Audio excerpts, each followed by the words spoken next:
बिस्मिल्लाहिर्रहमानिर्रहीम। अस्सलाम वालेकुम। मेरी तमाम और खैरियत से होंगे, पाक आपको खैरियत से रखे। ब्रेक डाउन पैटर्न, ठीक है, जैसे कि मैंने कहा था कि आपको मैं बताऊंगा कि जो आपके एग्जाम्स का ब्रेक डाउन पैटर्न आया है, ठीक है, वो क्या है, डिटेल के साथ समझाने की कोशिश करूंगा। इसी के मुताबिक आप तमाम स्टूडेंट्स अपने एग्जाम्स की प्रिपरेशंस करना है, ठीक है। बताता हूँ, इसमें ना सब कुछ है बीच में ब्रेक डाउन पैटर्न का, ठीक है। एक एक चीज़ मैं आपके साथ शेयर करता जाऊंगा, ठीक है। जितने भी हैं ना इसमें, ये सारे के सारे हैं, ठीक है। ब्रेक डाउन पैटर्न का बीच में सब कुछ है, ठीक है। मैं आपके साथ शेयर करूंगा, इंशाल्लाह काफ़ी हेल्प मिलेगी। इस वीडियो को पूरा कंप्लीट देखिएगा, ठीक है, ताकि आपको समझ आ सके कि एक तो पेपर पैटर्न आप लोगों का कैसा है, ठीक है। उसके अलावा एमसीक्यूज की क्या कहानी है, शॉर्ट क्वेश्चन का क्या है, लॉन्ग क्वेश्चन का क्या है, डायग्राम्स का कितना ज़्यादा रोल होने वाला है, एनालिटिकल क्वेश्चन का, रीजनिंग क्वेश्चन का, सब कुछ बताता हूँ। उससे पहले आप लोगों से बात एक छोटी सी रिक्वेस्ट करना चाहूँगा कि यार अभी तक आपने चैनल को सब्सक्राइब नहीं किया तो इस चैनल को, लर्नोलॉजी चैनल को सब्सक्राइब लाजमी कर लो, क्योंकि मुझे बार बार स्टूडेंट्स के मैसेजेस आते रहते हैं, ठीक है, कि सर जी हमें बताएं कि ये फलाना चीज़ कैसे होगी, इसका पैटर्न क्या होगा, ये क्या होगा, वो हो गया। तो पूरा डिटेल के साथ समझाने की पूरी कोशिश करूंगा, ठीक है। समझना और सब्सक्राइब लाजमी कर लो जिसने अभी तक भी नहीं किया, ठीक है। बाकी बातें बाद में करेंगे, पहले आते हैं मेन पॉइंट पे। देखो, आप लोगों की जो पेपर है ना, पेपर में 3 इंपॉर्टेंट फैक्टर्स डिपेंड कर रहे होते हैं, ठीक है। पेपर की डायग्राम के मार्क्स, जो कि बहुत स्टूडेंट्स को नहीं पता, ठीक है। अब यही ब्रेक डाउन पैटर्न में मैं आप लोगों को कैटेगराइज करके बता रहा हूँ, ठीक है। हो सकता है जो स्टूडेंट देख रहा है उसका तो फ़ायदा हो गई होगा, और अल्लाह उससे भी तौफीक दे कि वो ये चीज़ दूसरे स्टूडेंट्स को भी बताए ताकि उनका भी भला हो सके। देखो, पेपर चेकिंग में ना हमेशा 2 से 3 चीज़ें चेक की जाती हैं। जब पेपर एग्जामिनर, मिसाल दे रहा हूँ कि जब ये पेपर आया है मेरे सामने, ठीक है, मतलब एग्जामिनर के सामने जब पेपर चेक कर रहा है आपका, ठीक है, तो उसमें जो ब्रेक डाउन पैटर्न के मुताबिक, ठीक है, अब कहानी क्या है वो जब देखेगा तो एक क्वेश्चन है, उसके आंसर को आपने 3 पार्ट्स में ब्रेक करना है, ठीक है। अब ब्रेक किस सेंस में करना है, ठीक है, अब तोड़ेंगे तो नहीं, उसी को आपने अपने माइंड में ही ब्रेक डाउन पैटर्न फॉलो करना है। अगर रीजनिंग क्वेश्चन है, एनालिटिकल क्वेश्चन है, नॉलेज बेस्ड क्वेश्चन है, क्योंकि आप लोगों के प्रीवियस ईयर भी और अभी भी बहुत ज़्यादा स्टूडेंट्स के जिनके एग्जाम्स हो रहे हैं, और ये चीज़ मोस्टली फॉलो उन स्टूडेंट्स के लिए भी होगी जो आगे अपने इंट्रेंस टेस्ट देते हैं, ठीक है, जो एमडी कैट का टेस्ट देते हैं, ठीक है, जो मेडिकल टेस्ट होता है एमडी कैट का।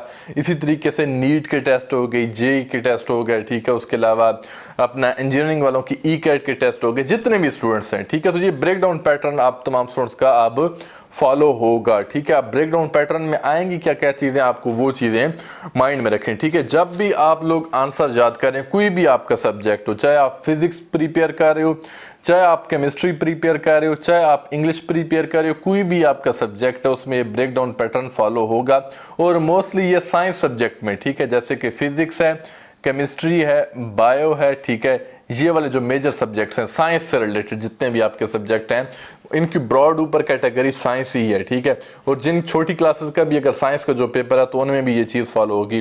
फॉलो में ब्रेक डाउन पैटर्न में सबसे इंपॉर्टेंट जो पहली चीज़ देखी जाएगी आपकी, वो ये देखा जाएगा कि जो चीज़ आपसे पूछी गई टू द पॉइंट तो लिखना ही लिखना है, ठीक है। फजूल में गप्पे आपने नहीं लिखनी। उसके साथ क्या आपने रेलिवेंस इंग्रेडिएंट्स ऐड अप किए हैं कि नहीं किए, ठीक है। बच्चों, अगर ये चीज़ें नहीं करोगे जो मैं बता रहा हूँ आप लोगों को, तो फिर आप लोगों की तैयारी भी गई, टाइम भी वेस्ट, और अपना पैसे भी एक किस्म के वेस्ट ही हो जाएंगे। जब आप लोगों ने स्कूल कॉलेजेस वगैरह में एडमिशन लिया होगा, अकेडमीज में एडमिशन लिया होगा, और एंड पे पेपर में जाके आप लोगों ने ब्लेंडर मार दें तो क्या फ़ायदा उससे। एक तो टाइम भी वेस्ट, पैसे भी वेस्ट, सब कुछ वेस्ट आपका, ठीक है। तो जो बातें बता रहा हूँ उन्हें अपनी खोपड़ी खोल के उसमें डालते जाओ उसी तरीके से। ये एसेंशियल इंग्रेडिएंट्स कौन कौन से हैं?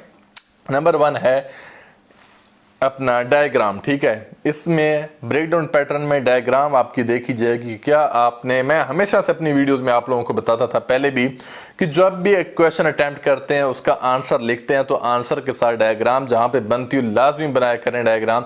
इसके नंबर होते हैं, इसके नंबर होते हैं, इसके नंबर होते हैं, लेकिन कुछ स्टूडेंट सीरियस इस चीज़ को नहीं लेते थे, तो अब ये चीज़ बाकायदा तौर पर है, ठीक है। तो आपने डायग्राम पेपर में साथ लाजमी बनानी है अगर अच्छे नंबर आप लोग चाहते हैं, ठीक है। नंबर 2 जो एसेंशियल ब्रेक डाउन में आ जाता है हमारे पास इंग्रेडिएंट, वो ये आ जाता है कि अपना डायग्राम के साथ आपने ग्राफ, ठीक है, जो भी ग्राफ होगा, मैं मिसाल देता हूँ आप लोगों को, ठीक है। अब ये मेरे पास एक पेपर है, ठीक है। अब ये चीज़ें मैं आप लोगों को पहले से ही प्रिडिक्शन दे जाता हूँ आप देखें इसी चैनल पे आप लोगों को पेपर प्रेजेंटेशन की वीडियोस मिल जाएंगी जिसमें मैंने बताया था कि एक ये फेलियर स्टूडेंट है, मिसाल दे रहा हूँ, ठीक है, ये फेलियर स्टूडेंट है उसका पेपर है और एक टॉपर स्टूडेंट है उसका पेपर है, ठीक है। इनमें क्या डिफरेंस होता है? आंसर शीट का ही डिफरेंस होता है, मतलब आंसर शीट तो सेम ही होती है लेकिन इसमें जो चीज़ वो लिखते हैं उसका ही मेन किरदार होता है, ठीक है, मेन रोल होता है to attain to get higher marks, ठीक है, मतलब अच्छे नंबर लेने के लिए ये चीज़ ज़रूरी होती है। ब्रेक डाउन पैटर्न में आपने बस शॉर्ट करता हूँ, ठीक है, आगे भी पॉइंट्स है वही बताने आपको। आपने क्या करना है, उसकी डायग्राम लाजमी साथ एडअप करनी है, ठीक है। अगर एनालिटिकल क्वेश्चन पूछा जाए, ठीक है, अब ये क्वेश्चंस की टाइप्स है आगे, जैसे कि रीजनिंग क्वेश्चन हो जाते हैं, नॉलेज बेस्ड क्वेश्चन आते हैं और एप्लीकेशन बेस्ड क्वेश्चन आते हैं। देखो बच्चों, एक बात मेरी सुनो आप तमाम स्टूडेंट्स, ठीक है, किसी स्टूडेंट को किताब जो पढ़ होता है ना, ये एक साइकी है, ठीक है, किसी स्टूडेंट को उस किताब से वो चीज़ सबक याद नहीं हो पा रहा होता, ठीक है, ये नंबर 2 मोस्ट इंपॉर्टेंट पॉइंट है, ठीक है, उससे वहां से वो सबक याद नहीं हो पा रहा तो लाजमी नहीं कि उसी को आप रटा लगाओ, वो जो उसने इबारत लिख दी है उस मुसन्निफ ने तो उसी को ही रटा लगाते रहो।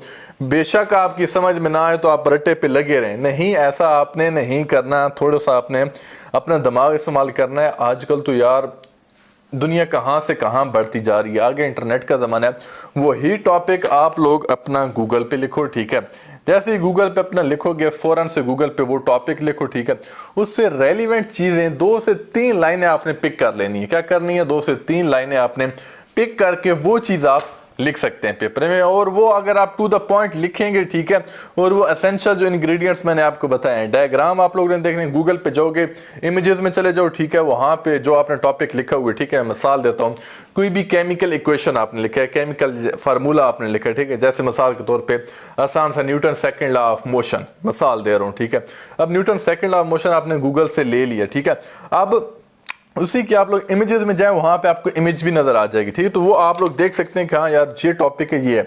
अब आपने सिर्फ Newton second law of motion पे नहीं रहना, ये मैं मिसाल दे रहा हूँ, आप लोगों ने अपना टॉपिक सर्च करना है, ठीक है, उसमें ये चीज आपने फॉलो करनी है, ये पैटर्न आपका पेपर्स में फॉलो होगा, ठीक है, तो टू द पॉइंट लिखना है और रेलिवेंट लिखना है, बेशक थोड़ा लिख के आ जाना, गप्पे बेशक ना लिखना, लेकिन टू द पॉइंट लिखना। और ये तमाम स्टूडेंट्स जो ये आपको बता रहा हूँ, ये तमाम स्टूडेंट्स ने ये चीज़ों को फॉलो करना है। अगर बच्चों ये चीज़ें आप लोग फॉलो करेंगे बहुत आउट क्लास मार्क्स आएंगे। अगर इन चीज़ों का आप लोग फॉलो नहीं करेंगे तो फिर आप लोगों का रोला बन जाएगा, फिर मार्क्स नहीं आएंगे, फिर एंड पे आप लोग कहेंगे कि सर जी अब हम क्या करें, अपने पेपर कैसे रीचेकिंग करें। तो ये चीज़ें ज़रूरी हैं, इन चीज़ों को आपने लाजमी फॉलो करना है। इंशाल्लाह जो आप तमाम स्टूडेंट्स के एग्जाम्स बहुत अच्छे हो जाएंगे। जो भी स्टूडेंट्स चाहते हैं कि अपने एग्जाम्स अच्छे हों, तो ये जो मैंने आपको 2 मेन पॉइंट्स बताए हैं, एक ब्रेकडाउन पैटर्न बताया, ब्रेकडाउन पैटर्न में हमारे पास क्या क्या चीज़ें आ जाती हैं कि जितने भी एसेंशियल डायग्राम है, केमिकल इक्वेशन है, वो चीज़ें आपने एडप्ट करनी है। साथ दूसरा हमारे पास आ जाता है कि आपने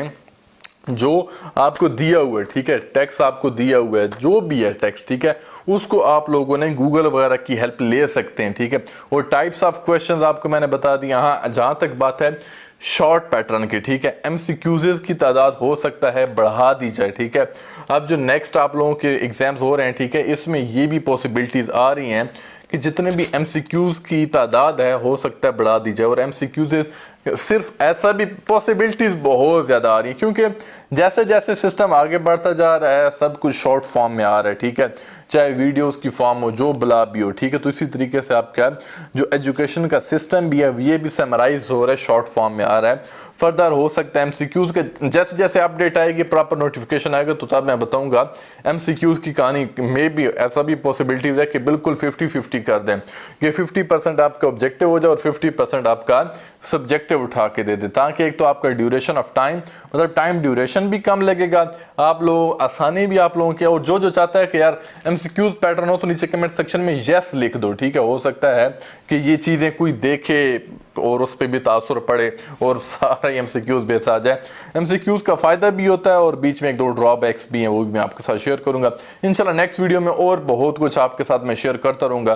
तो अगर आप लोगों ने अभी तक चैनल सब्सक्राइब नहीं किया लर्नोलॉजी, तो लर्नोलॉजी को लाजमी सब्सक्राइब कर लेना, ताकि यहाँ पर आप तमाम स्टूडेंट्स को जितनी भी एजुकेशनल अपडेट्स हैं, वीडियोज़ हैं, अभी तो ये सिर्फ मैंने 2-3 की बात बता रहा हूँ, इसी तरीके से इस फाइल में ना और भी बहुत बला की चीज़ें मेरे पास पड़ी हुई हैं, ठीक है। है, जो कि मैं आपके साथ आहिस्ता आहिस्ता शेयर करता रहूँगा इसी ही लर्नोलॉजी चैनल पे। अल्लाह पाक आपको कामयाब करे।